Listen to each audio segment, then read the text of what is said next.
Hello friends, ഇന്ന് നമുക്ക് ഒരു എളുപ്പത്തിലുള്ള ഒരു ചിക്കൻ കറിൻ്റെ റെസിപ്പി കണ്ടാലോ. ആദ്യം തന്നെ ഒരു ചട്ടിയിലേക്ക് ഉള്ളിയും തക്കാളിയും പച്ചമുളകും വെളുത്തുള്ളിയും ഇഞ്ചും ചതച്ചതും പിന്നെ മുളക് പൊടി, മഞ്ഞൾപ്പൊടി, മല്ലിപ്പൊടി, കുരുമുളക് പൊടി, ചിക്കൻ മസാലയും കൂടി ആഡ് ചെയ്തിട്ട് ചിക്കനും കൂടി കഴുകി വൃത്തിയാക്കി വെച്ചിട്ടുള്ള ചിക്കനും കൂടി ഇട്ട് ആവശ്യത്തിന് കല്ലുപ്പും കൂടി ചേർത്ത് കൈ വെച്ച് നന്നായിട്ടൊന്ന് മിക്സ് ചെയ്ത് കുഴച്ച് കൊടുക്കാം. ഇങ്ങനെ ചെയ്യുമ്പോൾ എളുപ്പമാണ് കേട്ടോ. നമുക്ക് ആദ്യം തന്നെ ഉള്ളിയും തക്കാളിയും ഒന്നും വാട്ടണ്ട. നല്ല ടേസ്റ്റുമാണ് കേട്ടോ ഇങ്ങനെ ചെയ്താൽ. പെട്ടെന്ന് പണിയും എളുപ്പമായി കിട്ടും. അപ്പോൾ ഇത് നന്നായിട്ട് മസാല ഒക്കെ പുരട്ടി കൊടുത്തിട്ടുണ്ട്.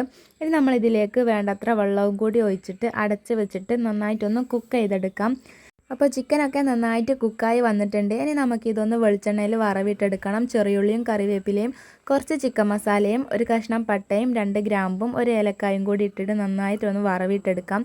സിമ്പിളാണ്, നല്ല ടേസ്റ്റുമാണ്. എല്ലാവരും ട്രൈ ചെയ്യണേ. അപ്പോൾ ഇതുപോലെയുള്ള സിമ്പിൾ റെസിപ്പീസ് കാണാൻ വേണ്ടിയിട്ട് ചാനൽ സബ്സ്ക്രൈബ് ചെയ്യാൻ മറക്കല്ലേ. വീഡിയോസ് ഇഷ്ടമായ ലൈക്കും ഷെയറും കമൻറ്റും സബ്സ്ക്രൈബും ഒന്നും മറക്കണ്ട. അപ്പോൾ നെക്സ്റ്റ് വീഡിയോ ആയിട്ട് വരാം. അതുവരെ ബൈ.